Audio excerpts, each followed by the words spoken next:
অসুস্থ স্ত্রীকে ছুঁয়ে একদিন প্রতিজ্ঞা করেছিলেন প্রয়োজনে নিজের শরীরের সব রক্ত বিক্রি করে হলেও সারা জীবন পাশে থাকবেন।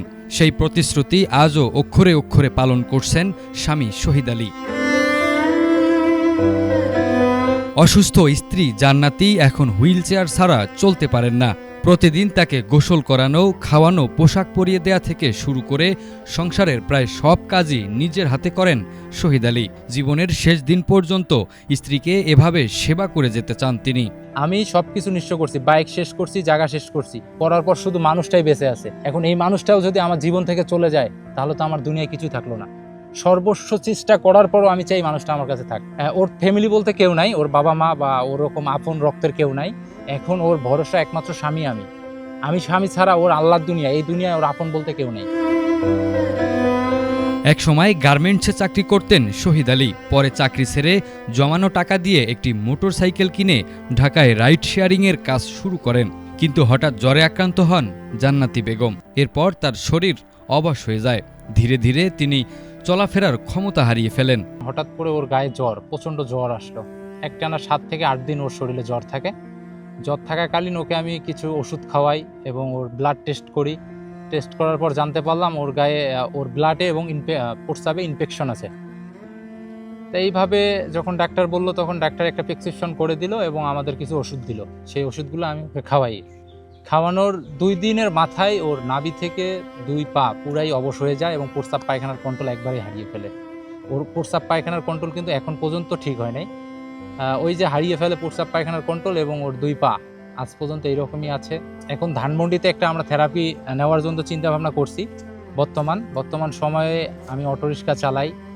এই সময়ে আমার স্ত্রীর থেরাপি বা ওর চিকিৎসা করার মতন আমাদের এখন কোনোভাবেই সামর্থ্য নেই। স্ত্রীর চিকিৎসার জন্য নিজের আয়ের একমাত্র ভরসা মোটরসাইকেলটিও বিক্রি করে দেন শহীদ আলী। এমনকি সংসারের প্রয়োজনীয় জিনিসপত্রও বিক্রি করতে হয়েছে তাদের। এখন তিনি রিক্সা চালিয়ে যা আয় করেন তা দিয়েই চলে সংসার আর স্ত্রীর চিকিৎসার খরচ। আমি বলছি যে আমার রক্ত বিক্রি করে হলেও ওর চিকিৎসা করব এবং ওকে স্বাভাবিক জীবনে আবার ফিরাবো।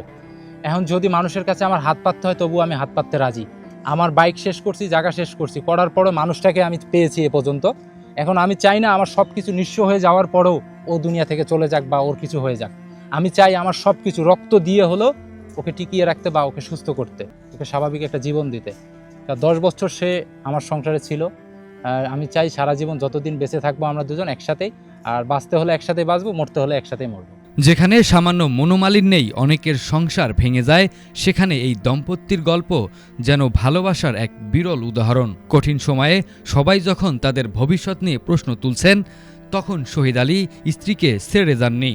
বরং প্রতিটি কষ্ট, প্রতিটি বাধা আর প্রতিটি সংগ্রামে তিনি হয়েছেন স্ত্রীর সবচেয়ে বড় ভরসার জায়গা।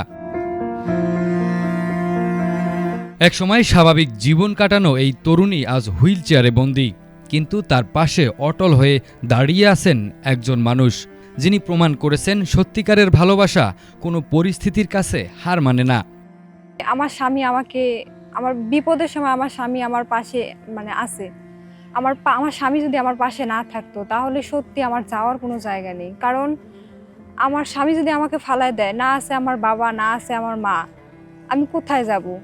তার মধ্যে আমার একটা সন্তান আছে। আমার সন্তানের কথাও আমার স্বামী চিন্তা করে যে আমি যদি তোমাকে ফালায় দেই তাহলে আমার সন্তানটার কি হবে ভবিষ্যতে।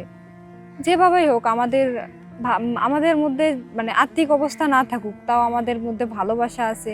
হয়তো পৃথিবীর সবচেয়ে ভালোবাসা ফুল, উপহার কিংবা বড় বড় কথায় নয়, সবচেয়ে বড় ভালোবাসা হলো শেষ পর্যন্ত পাশে থেকে যাওয়া।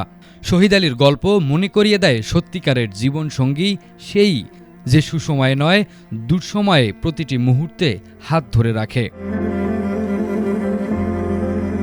সাইফুল্লাহ আল হেলাল, এটিএন বাংলা।